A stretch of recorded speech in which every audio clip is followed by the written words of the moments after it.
obviously we don't have enough seats, so I appreciate those who are willing to stand in the back. We're going to go ahead and get started now.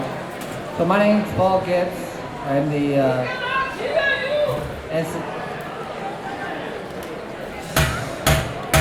Okay, you're not picking up this?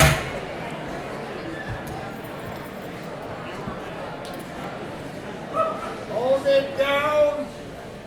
Okay, folks, we're going to go ahead and get started now. So my name's Paul Gibbs, Information Officer on California Interagency Management Team number 1. And we've been assigned to fire on the Cranston Fire since Thursday evening. Friday morning we took over the shift. So just a few groundkeeping rules. Appreciate you all coming out tonight. I got quite a few folks here, so that's good to see. There are some restrooms that go out these doors and to the left, so if you're not from the area and familiar with the school, they're right out that way. There'll also be an alternate fire exit. Of course, the main exit is back behind you where you first came in. Okay, so tonight we've got a pretty full agenda, and so we're going to try to move through it fairly quickly. And then at the end, after the last speaker, which is the local elected officials, we're just going to take a few questions in this large format because we figure there's quite a few questions. It'd be hard to get through everyone. So what we've actually set it up at the end to have some breakout groups. So if you'll notice along the walls, like there's a place over here from the EMD, EOC, back in that corner is the sheriffs, the operations, the commanders, elected officials, CHP and Caltrans back over on this side. So at the end, after we get through 4 or 5 open questions, just we'll have the officials who are up here speaking from those agencies go to those sides and they'll be able to take additional questions one-on-one. Okay, so we'll go ahead and get started. And the first speaker we have is Billy Steers, and he's the Operations Section Chief for the Incident Management Team.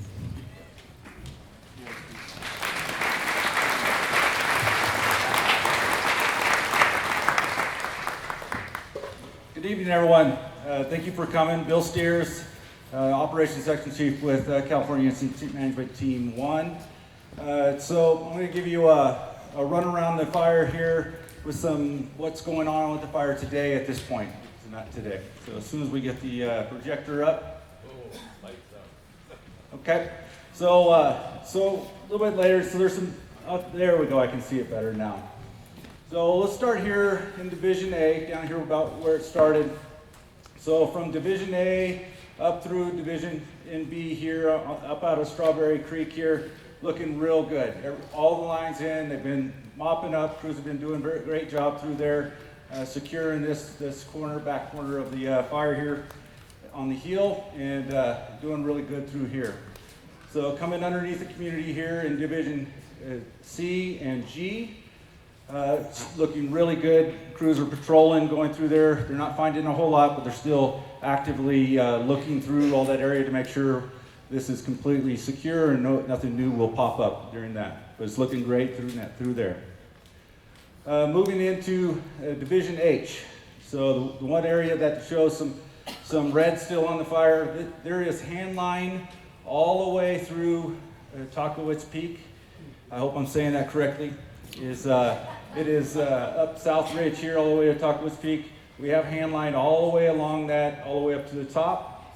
There is a little bit of black that we added in here on this bottom, and there's a little bit we added in here, and the black meaning that it's secure, and we feel confident that we'll be able to hold on to that area. So moving around the fire, so all the way through, we're butted up to the mountain fire, and all this is looking really good, using confinement strategy through there, IR maps, IR chips to look for heat and some bodies to walk through there, looking really good through there, all the way in, back into Buena Vista, off in here. So you see some more red. This map has not been completely updated. Once you start looking around, you'll see a lot more black in these areas in here. This is all looking good through here, all along in here, and in this area just before you get to into free living area or living free area in there. Sorry.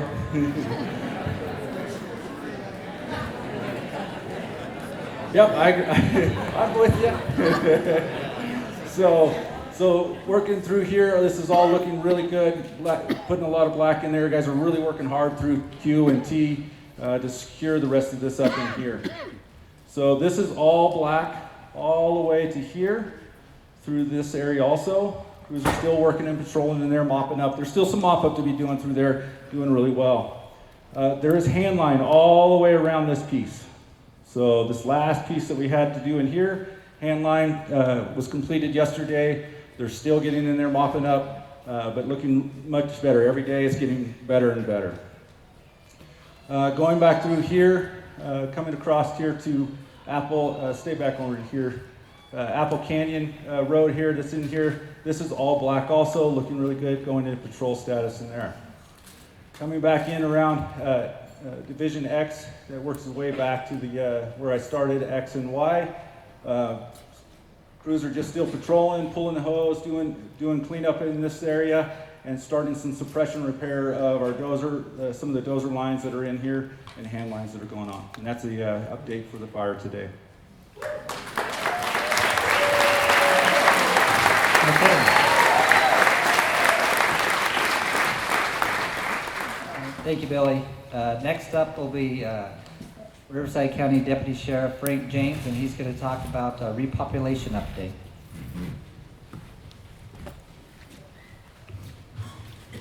Good evening, ladies and gentlemen. Thank you for coming out. First, I want to express you. First, I won't stand in front of the bright light. How's that, so everybody can see? Thank you for coming out. We appreciate everything that you're doing. And I know that the firefighters are fighting the fire, and we're helping with the security. But honestly, the community in general has been so awesome. You guys are very supportive. We appreciate it. We appreciate your patience.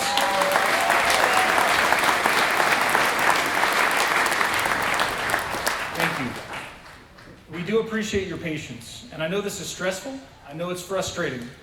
We're going to do the best that we can, and our goal is to get you back in your homes as soon as possible. I know a number of individuals already are. We're going to continue to work on that effort, okay? I can't answer all the questions. I know there's a ton of them. We're going to be in the back corner. I brought my crew. I want to introduce a couple people. They don't need to come up necessarily. Captain Leonard Purvis is here tonight.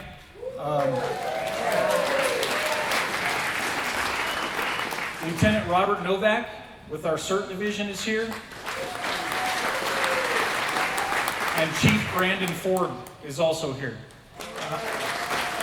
I'll be in the back corner to answer a ton of questions. Repopulation.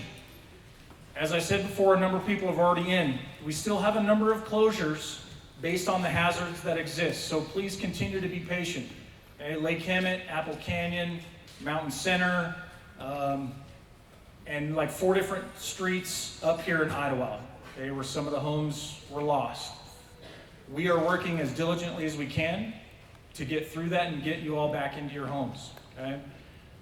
Meanwhile, security provisions for the mountain. We have several teams that are on a 12-hour rotating basis that are up here on the hill. Okay? Currently about 5, including a supervisor, roaming up here on top of the mountain. If you see them, flag them down, ask them questions. They're there to assist in any way whatsoever. Okay? Whatever they can do for you, they will.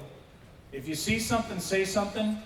Okay? If something doesn't look right, if people are wandering around and you don't recognize them, understand that some people are displaced right now.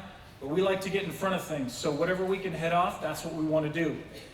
There's been some questions about mandatory evacuation and what that means exactly. And we're kind of past the evacuation side of things, but we'll answer the mandatory evacuation questions in the back, say, okay? It's typically a situation that we believe it's not safe for you to go. And I'm not going to grab you by your hair and drag you out of your house, but it's good for me to know numbers, who's in the house, where you live. We write down all these addresses. My guys did a great job. They went throughout the entire community. They marked every single house. When you go to your residences, you're going to find yellow tape. That yellow tape signifies that we checked your house. Now, occasionally we run out of yellow tape, so we may not have marked a few, but we checked every street up here on the hill. Okay? I was here for most of that. I was at the command post for the rest of it. The repopulation, it's hard to quantify. It's a really difficult task to do. And as far as getting the rest of you back into your homes, I don't want to give you a definite end. Okay, I can tell you that the utility services, roads, and many other entities are working very diligently to get this stuff up and running as soon as practicably possible. Okay, I'll be in the back for all the questions. I'll stay as long as I possibly can. Feel free to come see me.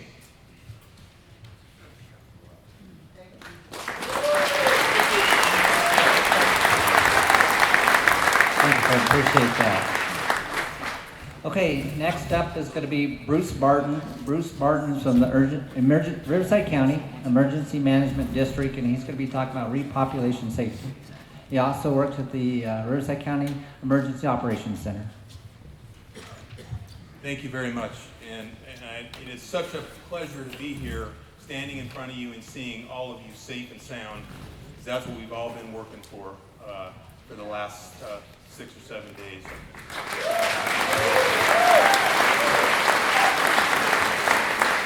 So I want to let everybody know that the Riverside County Emergency Operations Center has been up and running for the last 6 days.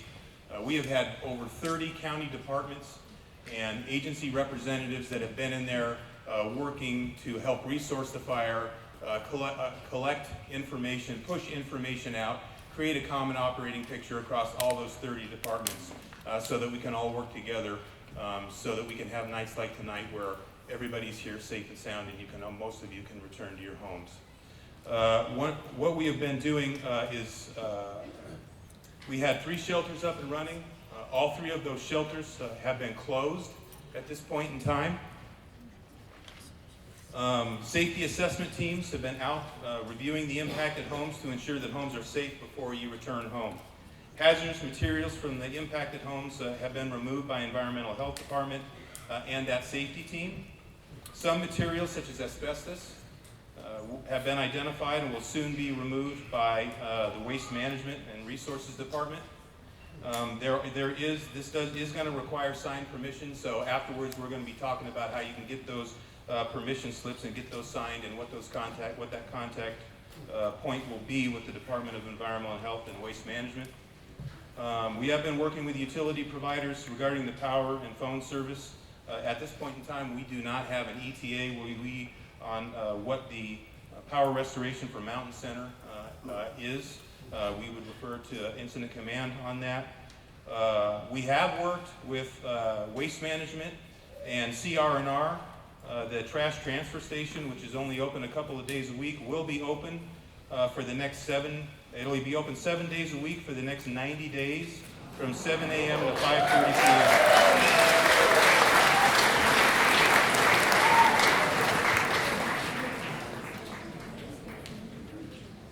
The EOC is still operational, and we will remain operational until we have received sufficient security that we need to stand down. There are further incident information, and this is global information, including all of the activities that we're undertaking, and our situation reports from the county EOC will be available on our website, rivcoemd.org. And I also want to echo and thank the community for stepping up during this incident. Fortunately, many members were very well prepared, which went a really long way. And we would really encourage everybody to visit our website, rivcoready.org, to learn how to build a kit, create a plan, and sign up for Alert Rivco. If you get in there and sign up for Alert Rivco, that is our reverse 911 system in the county. So you can get in there and also enter your cell phone. It will automatically go to hard lines, but if you haven't got in there and registered, it will not go to your cell phone. And so now I would like to recognize 3 people from my staff. We have Jerry Hagan here, who's been boots on the ground for this community for a long time. Michelle Kelly, I don't know where she is. She's out there. And Dennis Day, 2 emergency services coordinators for the Emergency Management Department. And now I'd like to hand it off quickly to Jerry Hagan for a food safety message, or for safety message. Thank you, Bruce. I see a lot of faces I've seen over the years. And I'm glad to see you here. We made it through another one, folks. So, a lot of us have been through this on the mountain before, so you left and your power was off and you got home and it was back on. So that means all the stuff in your freezer and refrigerator thawed out and refroze before you got back. My boss just told you that the transfer station is going to be open for 90 days. Use it.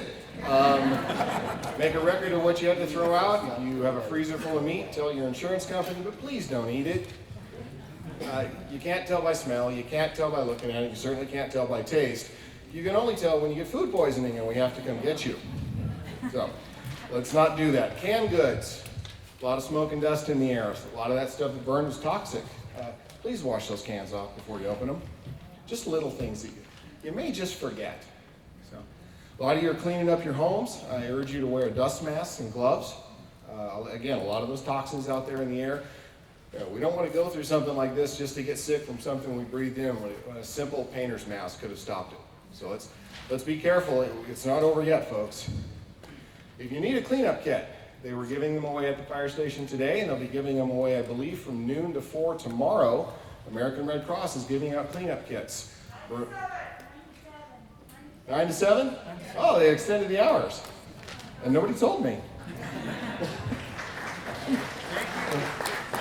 But, you know, I've had this mountain as my area for a long time, and I've learned that if I'm wrong, you'll tell me. Lastly, when you do get out and you drive in those burn areas, you haven't seen it burned up like this in a long time. It's going to look new to you, and you're going to want to look around. Folks, you're on the mountain road. Don't. Just pay attention to what you're doing. Keep your eyes on the road. If you need to stop, find a turnout, take a picture. You're looking at a brand new landscape out there. So be safe, and again, we came through the hard stuff. Let's not get hurt because we forgot one of the little things. Okay? And I'll be followed by...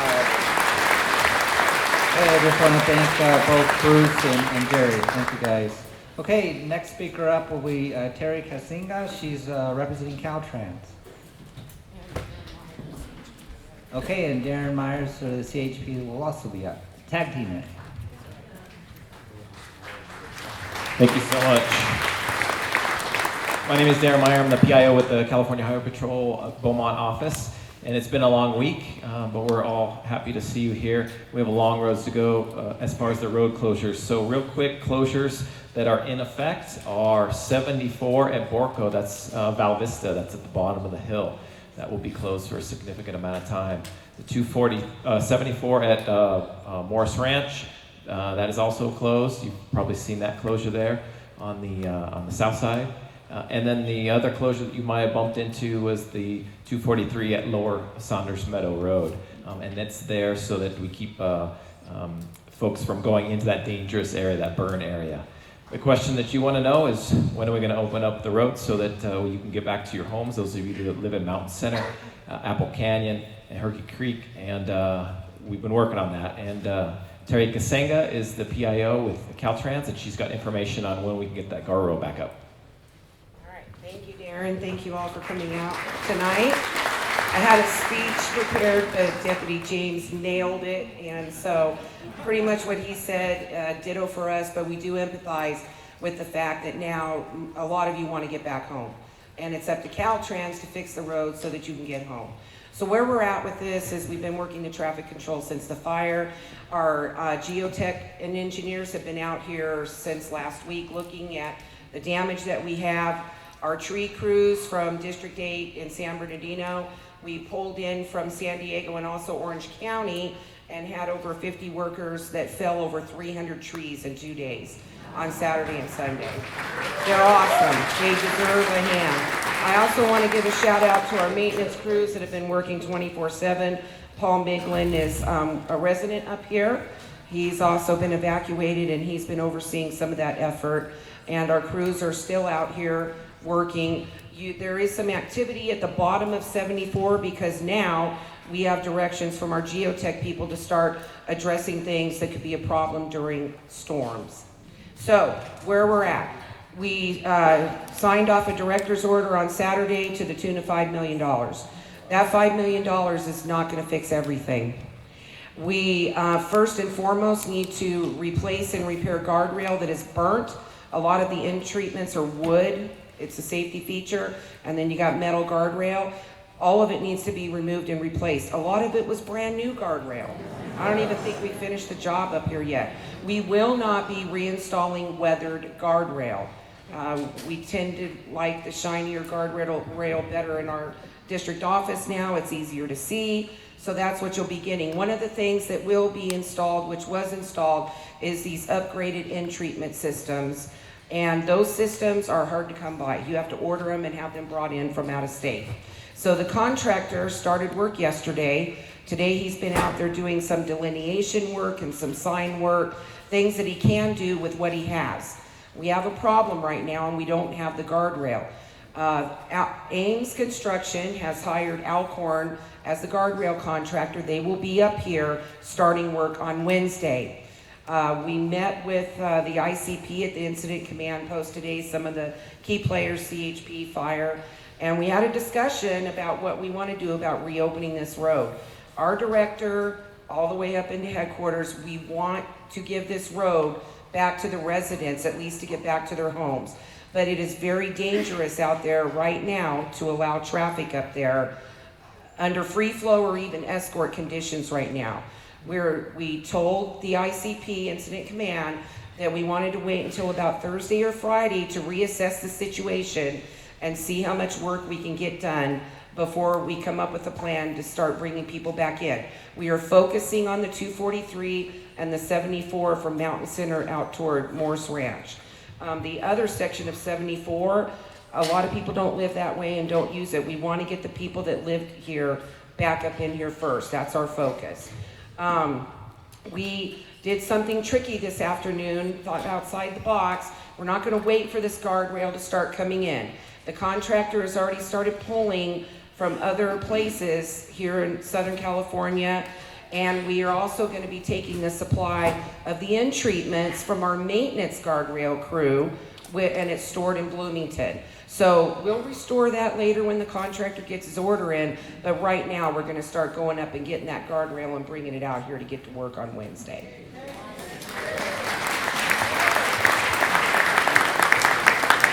So as I said, our goal is to meet again with Fire, CHP, and everyone on Thursday, reassess and see if we can come up with some way to start escorting people in, however that may be. If things go quicker in the interim, it may change. But our goal is not to keep you out of your home any longer than we have to. One thing I do need to mention, we're going to be up here all day tomorrow. My geotech guru, my geologist, is going to be flying with CHP on Wednesday out of Hemet. We are very concerned about rain. Storms, winter, monsoons, this is going to be a long-term problem. As some of you that live up here already know, we've been doing slope work. We have a project that we're going to be starting down the road from the Mountain Fire. We have big concerns about Strawberry Creek down on 74, the origin of the fire. We have concerns about Dry Creek down that way. Once it starts to rain, this whole mountain is going to let loose with debris, rocks, logs, and anything else it can bring with it. Caltrans has directions from our geotech people, and our maintenance crews are going to start shoring up some of these berms. All of our, we're already cutting the cuts on the slopes. There's going to be some work that's going to be going on within the closure zone, but we're going to stay out of the contractor's way because we need to get ready for these storms. This is going to be a long-term event. There's going to be projects to rebuild culverts, bridges, upsize them, but we're going to do everything we can right now to keep you safe. But the most important thing you need to know is that when it does start to rain, we're going to have a problem. We're really big about supporting the turn around, don't drown tagline. Get to the highest elevation that you can or out of the way. Do not be in lower elevations in these creeks or anywhere in these, in these areas where you've got these debris flows that come down. In the event that we know a large storm is coming in, our geotech engineer has told us that he recommends that we start closing down certain roads where we think there's going to be a problem. So we will let you know in advance of that as quick as we can know about weather, but we're doing everything we can right now to mitigate some of this so that we don't lose a road. So We'll be out here making a video for the public, and we'll probably release it next week or sometime, just with some information for you about what happened during this fire and what's going to be going on, you know, as far as the storms coming up for the rest of the summer and winter. Thank you all, and we'll be in the back corner over there. I have maintenance here with me. I've got our legislative liaison, David Matza, and I have the the resident engineer is here that's overseeing the project. So we'll be able to answer those detailed questions in the back. Thank you. Thank you, Terry. Appreciate that. Okay, next up is going to be Freddie Espinoza from the San Bernardino National Forest, and with him will be Bill Weiser from CAL FIRE. And they're both going to be talking about pre-suppression preparedness.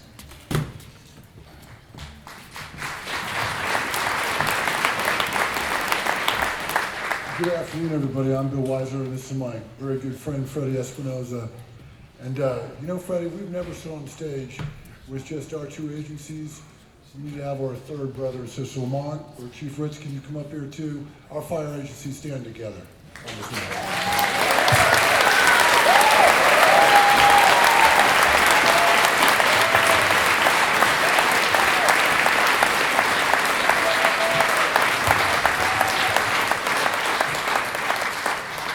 So Freddie and I, we worked at some notes and some words, and Freddie's a better speaker than I, and he's much better looking, so I'm gonna hand the microphone off to my good friend Freddie, and he's gonna talk a little bit about our preparedness on the mountain.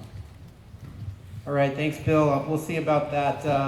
So pre-suppression preparedness. So this is something that's been ongoing since I started with the Forest Service in 1989. I've been up here for a long time. This is something that's always happened on this mountain, but I think there's a lot of things to say about pre-suppression preparedness, and I think to summarize it, it's going to be MASS, what we know as MASS, which is an acronym for the Mountain Area Safety Task Force. And basically, that is a group of agencies and organizations that have an interest in this mountain. And we meet quarterly. We identify points of contact for each of these organizations and agencies. And we identify issues, we work out solutions. We conduct interagency drills annually. We've done all kinds of things from tabletop exercises to actual get out in the field and run around and cut line and do all kinds of different types of scenarios. One of the products of the MASS group is to develop the evacuation plans that helps make the sheriff's department successful with their evacuations. So basically, today's version of the MASS was redeveloped in 2002 was when it was reestablished, when we had the huge mortality problem with the tree mortality in the early 2000s on this mountain. And I just wanted to recognize some of the founders of this version of the MASS that we're carrying on today. We had U.S. Forest Service Fire Chief Mike Dietrich was the chief at the time, with Norm Walker was the division chief, and Dan Felix for the Forest Service. We had Riverside County and Riverside Ranger Unit Chief John Hawkins, Kevin Turner, and Ken Mello were some of the original founders of this group. Of the version that we have in place today. The Mountain Communities Fire Safe Council was developed early on in this MASS version, with Blair Siniceros and Mike Esnard were some of the founding folks from that one. And the Riverside Sheriff's Office had Henry Sawicki was in there in some parts. I don't remember all of the folks that were involved. There's many organizations and stuff that I can't list them all. But I just wanted to say those names because maybe in the future, some of the people in this audience are probably some of the people that I just mentioned, and maybe some of you guys can help in the future to keep this effort going in the future. So basically, some of the things that we do, you know, is huge is interagency cooperation. It's huge for us to be successful in events like this. The public education and involvement. Everybody here today, and it comes to our MASS meetings and our public meetings that we have. the fuels reduction projects. That's a huge interagency effort.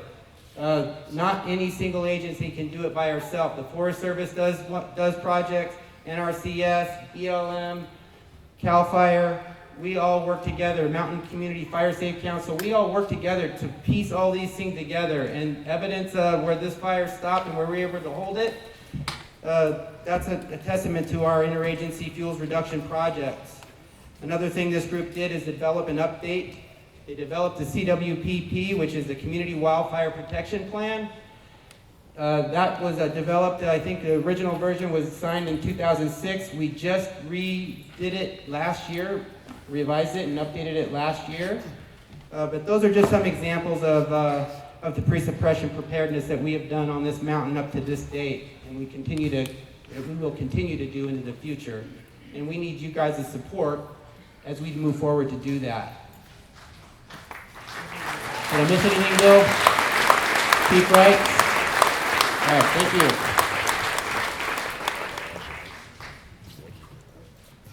Yes. Get everything. Okay, thank you, Freddie, Bill, Patrick, and Mark. We appreciate that. Okay, next up is Jerry McGowan. He's the incident commander for Team 1.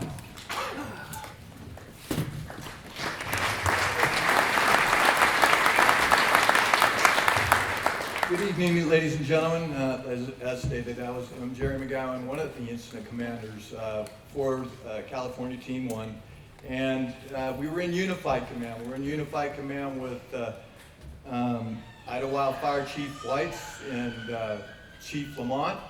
And we also had in CAL FIRE Riverside Chief Pemberton. And then we also were in Unified Command with the Sheriff, Riverside County Sheriff's Department, with Lieutenant Salisbury, which is now being replaced by Lieutenant Hall, is what I understand. So what that means, when we're saying Unified Command, we speak with one voice. So obviously you have to have all those folks making sure that we're all in sync in what we're doing. And what we're talking about is the fire suppression and the management of this fire, as well as the repopulation, as well as all those things that are coordinated with everybody else.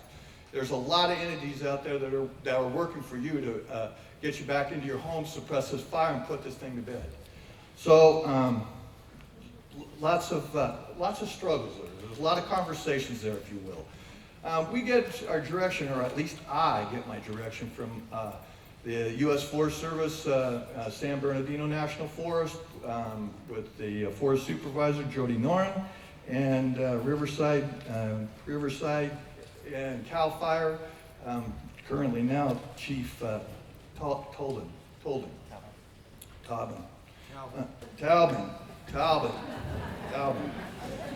Okay, so what's that mean? Like I say, all those coordinations, there's a lot more team here. There's 56 people on my team that go out, coordinate, liaison, all those kinds of stuff, and make sure that those firefighters are fed to everything, all the nuts and bolts, right? So currently, the fire is at 13,139 acres, which is not up there, which we might want to put up there. 13,139 acres. Yesterday, I believe the percentage of containment was somewhere around 29%, something like that. Well, today, ladies and gentlemen, it's just coming out that it is 82%.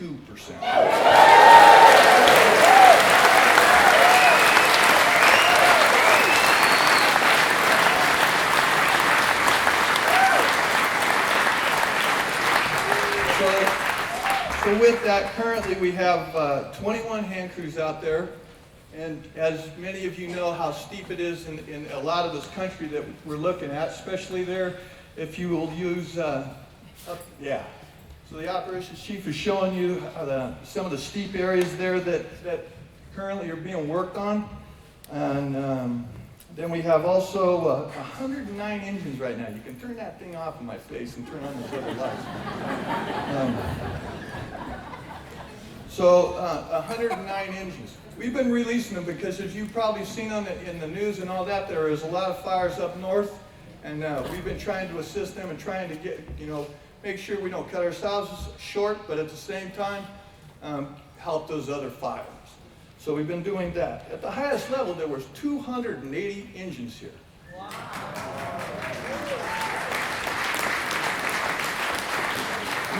We currently have 8 dozers. We currently have 11 water tenders out there working this fire.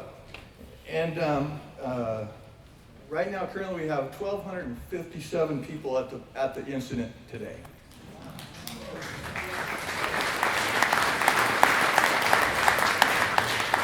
Now, one thing that I was, the other ICs that I just named, all those folks nominated me to come up here to talk with you.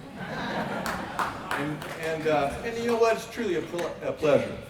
However, one of the things that they wanted me to articulate to you is when we talk about evacuations, and we work with the sheriff's department and all that with those evacuations and repopulation, and they wanted me to articulate to you that we don't take that lightly, and we don't. If you're asking somebody to leave their home, that's tough. But what they wanted me to make sure is if we ask you to leave your home, you should leave, because we don't want you hurt.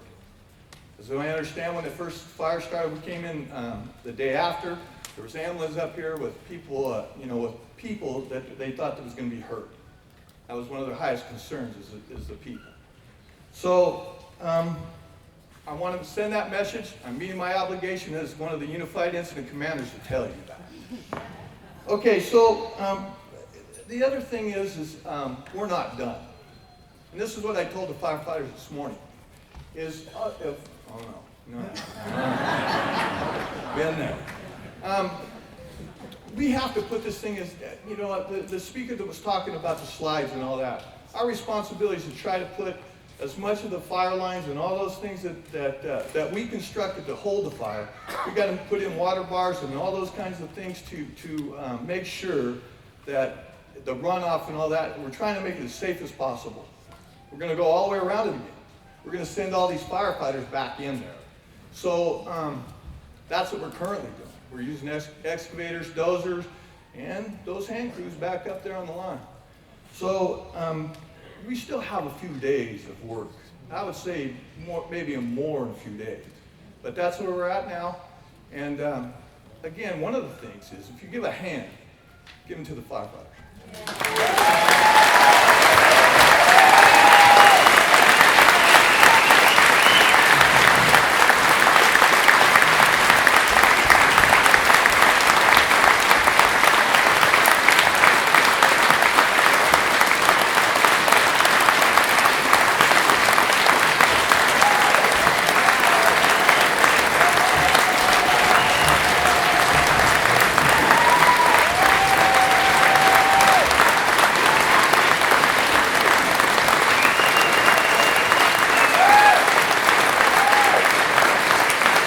Thank you. Thank you, everyone. One of the things I'm going to do, we have a briefing every morning, and I'm going to make sure that what you all just did right there gets passed along to them. So, thank you. So next up is Rhonda Bruson, and she is the president of the fire board.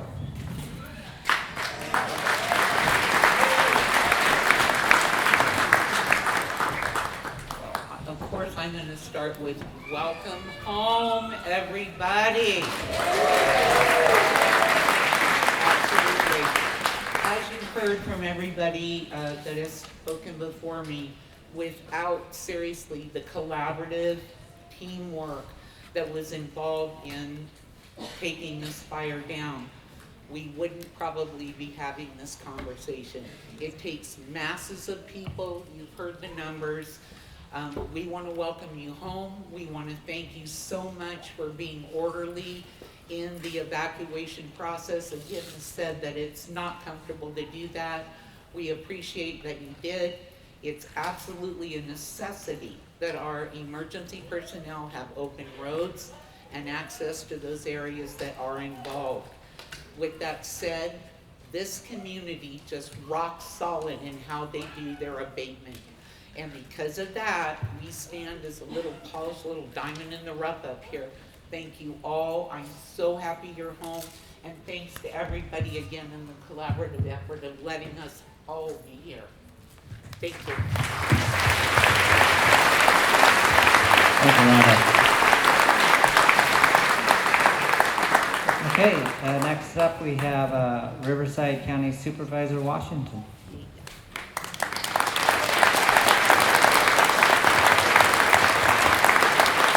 Thank you. I'll be brief.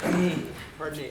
I know you're not here to listen to me talk, but I wanted you to know that we have been working down the mountain to keep everyone coordinated, to assist where we were needed, and the follow-on will be coming from assistance that my office and the entire county can provide in helping you to recover. As I look around the room, I see a number of folks that I see on a regular basis, and I want to thank you for the efforts you make, whether it be the Force folk, or I saw Bill Tell, Fire Safe Council folks. You guys do a tremendous job of taking care of your community. I want to give a shout out to a couple other folks that are playing key roles.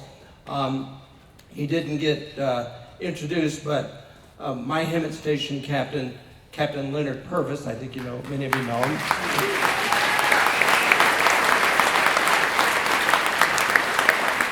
This is all part of his area, and he does a tremendous job of serving you and trying to keep communities safe.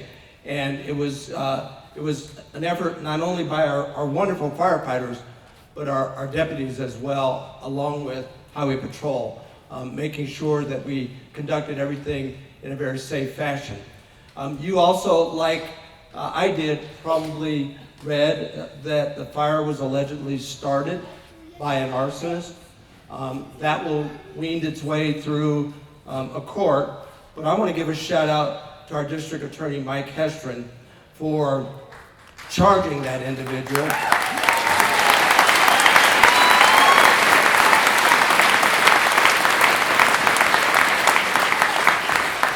And I want to guarantee you that if he is found guilty, he will face the full force of the law.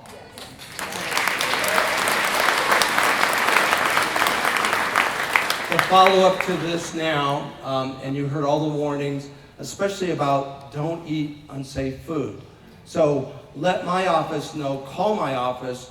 We will assist in arranging food donations, clothing donations, whatever the community needs.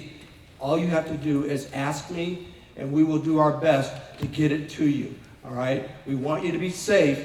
We've managed to get through this horrific incident with the fire. Please don't drive off the side of a mountain. Don't eat bad food. Don't endanger yourself unnecessarily. Let us help you where you need help. Thank you for being here today. Thank you, Supervisor Washington. Okay, next up we have U.S. Congressman Ruiz. Thank you. When I went to the incident command post, I saw something very beautiful. When the Team 1 captain here talked about a unified voice, I saw it in action, and it was incredible to see. It was one of the most beautiful things to see federal, state, local firefighters out there working together, streamlining access, streamlining resources, putting themselves in danger, and putting out the fire. So let's give them another round of applause, please. Thank you to Chief Wright, CAL FIRE Chief Talbot, the U.S. Forest Service. I really want to give a shout out to the Riverside County EMD. Bruce, you and Jeff have been amazing. You've been accessible, working with our office day in and day out, connecting the dots with the American Red Cross and other nonprofits like Find Food Bank, who just replenished your pantry, and others throughout the area in case you're having difficulty accessing food. A round of applause for the local nonprofits as well. As well as those that are taking care of your pets, your small pets, your large pets at San Jacinto, as well as the Coachella Valley, not rescue, the animal shelter there for everybody that has pets there. And especially the Anza Community Hall. If you haven't been there, They have been incredible. Noel and Bill up there 24/7. They haven't rested, they haven't stopped. They're still wearing practically the same clothes throughout the weekend. I've been there every day since I arrived on Friday, Saturday, Sunday, and today. We've been delivering foods, water, a lot of clothes, blankets. They need baby wipes. And so we're doing this together as a community, and I'm so very proud to just be a part of it. So what can the office do? The office has and will connect you to resources and answer some difficult questions that you may have about where you can get help with different agencies. We will put pressure with the utilities companies to ensure that this is their priority to get electricity up, because we actually had 2 disasters here. One was the fire, and the other disaster was the lines that went down. And Southern California Edison powers most of Idyllwild and some of Mountain Center. Right now, out of over 4,000 clients, only 150 are without power. So that's a good improvement, right?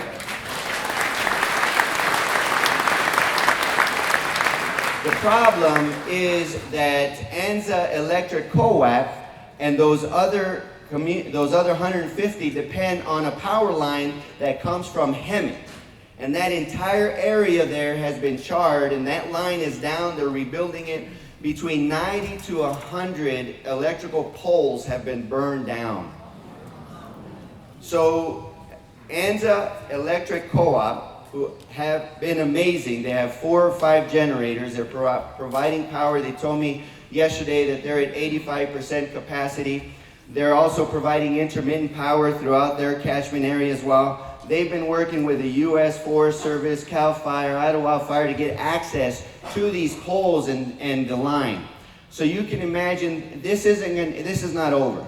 And there's a lot of families out there that are without power. And you all know that without power means without water, without the ability to cook, without the ability to cool off. And so they have, with Anza Community Hall, been the hub to provide those services for these communities as well as those that are from here. So we're working tirelessly. I want to introduce my staff, Lisa, Peter, Daisy, Patrick. Raise your hand. They're here to work for you. They're here to work for you like I work for you. I don't care if you're a cat stuck in a tree. Call us. We'll help you problem solve. We'll work through whatever issue you may have. Now, sometimes you may have had a deadline with a federal agency, Medicare, Social Security, whatnot. Let us know if they give you problems. We're also working with the supervisor's office because some folks in the mountain up north, up higher area, they're having difficulty with their WIC. So part of our role is to be a voice for those smaller, underrepresented, and vulnerable communities. And we're there for everybody who's here, including them. Some of them are having difficulty getting their mail, so we're problem solving with the U.S. Postal Service so they can get their mail, which means for many of them will get their checks. Moving forward, we will advocate with the federal government, the administration, to release the FMAG grants, the Fire Management Assistant grants that have been already cleared for this area. So that means that the federal government is going to pay for 75% of all expenditures on the ground, 25% from local and state. We're going to try to get those monies released to the state as soon as possible. The other thing, thank you.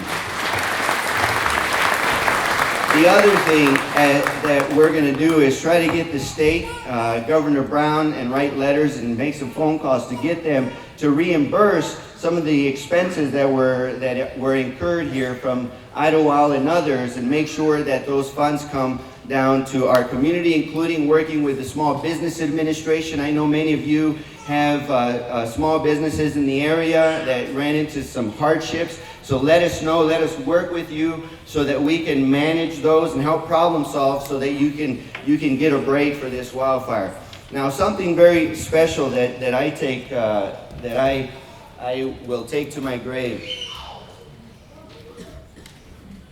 In 2013, we all experienced the mountain fire, and many of you experienced it. You went down I came up, we did a lot of touring, a lot of roundtables. We talked with a lot of local leaders, the chief of the fire department, the Mountain Community Fire Safety Council, and it was brought to my attention that fires don't get the automatic funds for prevention and mitigation like other disasters did, okay? And so we problem solved together in this community, and we introduced the Wildfire Prevention Act, which will automatically grant the state 15% of the funds that was needed to put out the fire for prevention and mitigation, for the breaks, for the barriers, for what we were talking about here earlier. Well, the good news, thank you for your applause, but the good news is that that bill was signed into law this past February, and so we will be working tirelessly with this community with your idea that now is law to get those funds here and make sure that the governor gives these local communities right here their fair share of those resources. So thank you guys for being a part of that problem-solving process. So it's not over. We have elderly who live in the Pinyon Pines area who don't have the means or the way to get to Anza Community Hall. It's not over.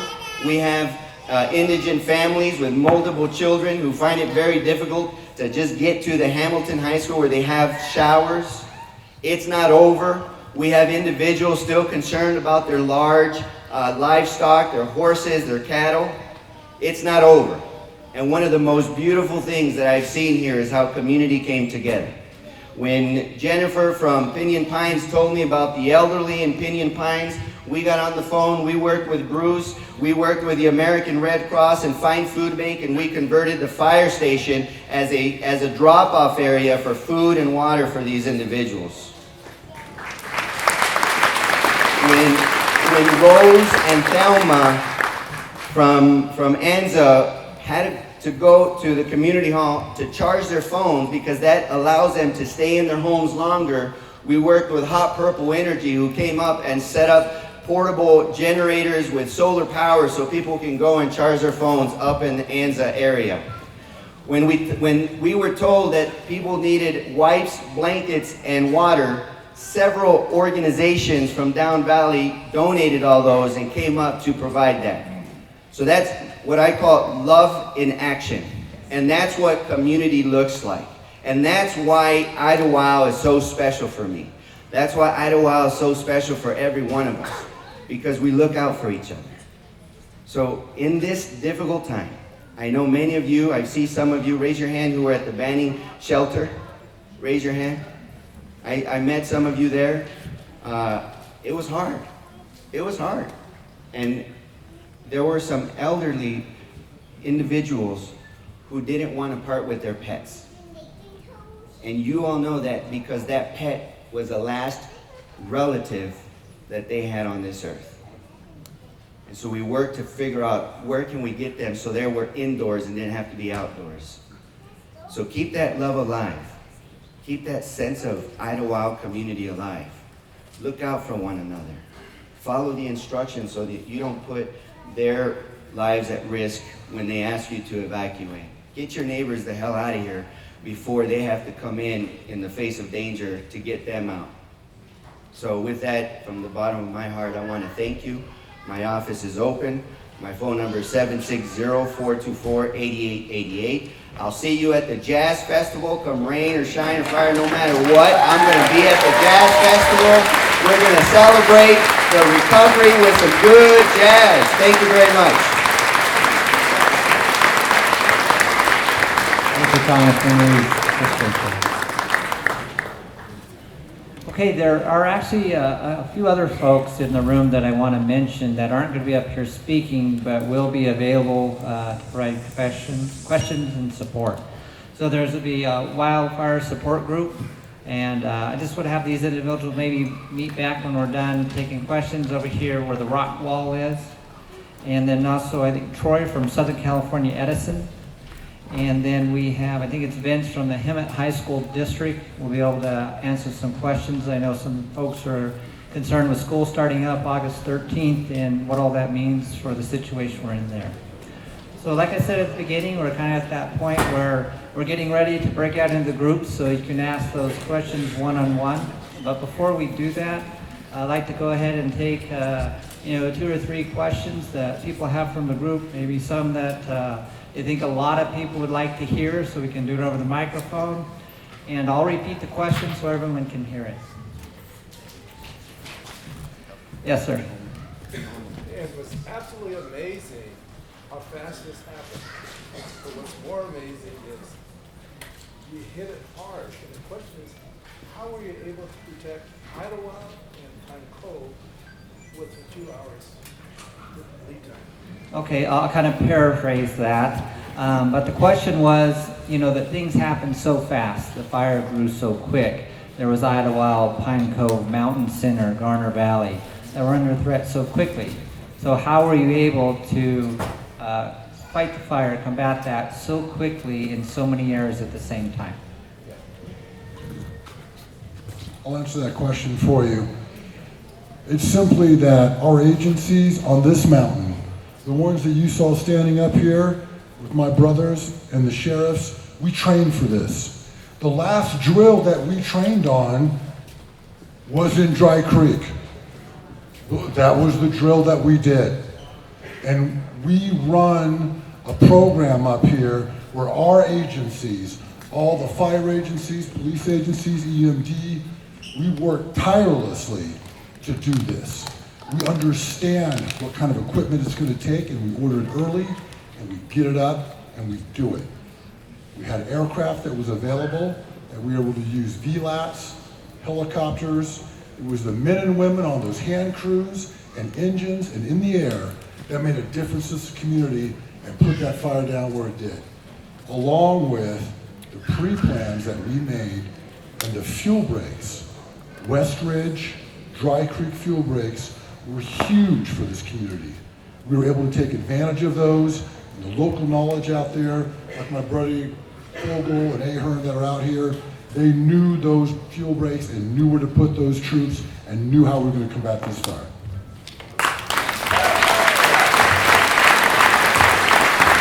Thank you, Bill. I know we're taking questions, but I got a request from Principal Kramer to come up and speak and give you an update on the status of schools. I think that's important. So if you're okay with it, we'll allow him to do that. Is that good? Okay. Thank you, everyone. I just want to say that you guys model what we want for our kids. You have Idyllwild grit and you're tough, and when we face a challenge like this, we only get stronger. So thank you. Okay, August 1st, we'll be doing registration in the office. So if you need to come in and register your child, it's taking place in the office August 1st. If your student was already a student at Idyllwild School, you can wait on that. This is for new registration August 1st. If the power goes down, then we'll do paper registrations. And school will start on August 13th as the first day of school. The bus will come up for the high school students. It'll be coming up from the Banning side. I don't believe it'll be a late bus because of the long bus ride, but we will have a bus for the high school students to Hemet High. Okay? Thank you. Okay, also we have another, Larry Kudeman is going to come up from the Mountain Community Fire Safe Council and say a couple words.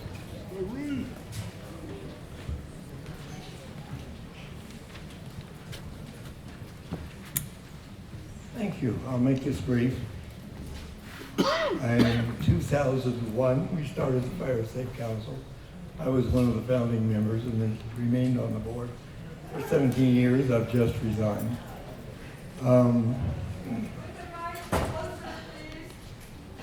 I can eat it.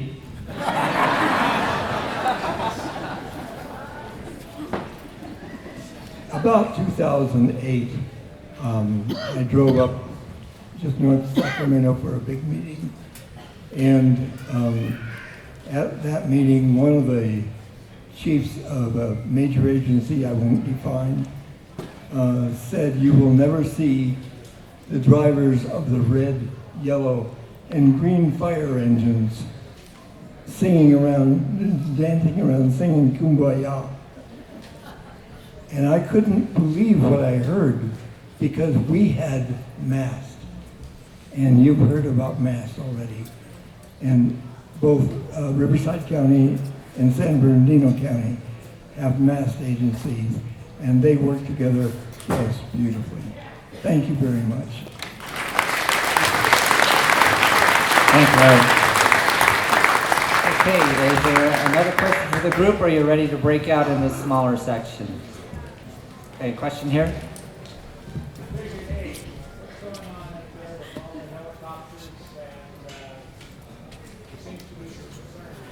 Okay, so I think the question was, there's a lot of activity in Division H, a lot of helicopters, maybe seen some smoke, and would like an update on what's happening in Division H. Division H. Division H. All right, hotel?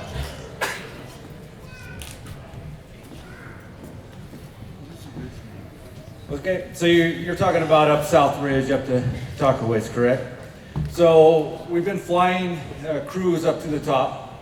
We flew crews up to the top the last 2 or 3 days now. They're working their way down. We couldn't leave them up there because there was some lightning that was in the forecast. So we had them work from the top down. We had to mitigate some of the risk of that. So most of the aircraft is continuing to secure all the hand line that they put up. So they've used hand line. So they cut with the tools all the way to the top and tied it back into the wilderness there, and on top of the ridge line that you can see. So what they're doing is they're still working it and securing it.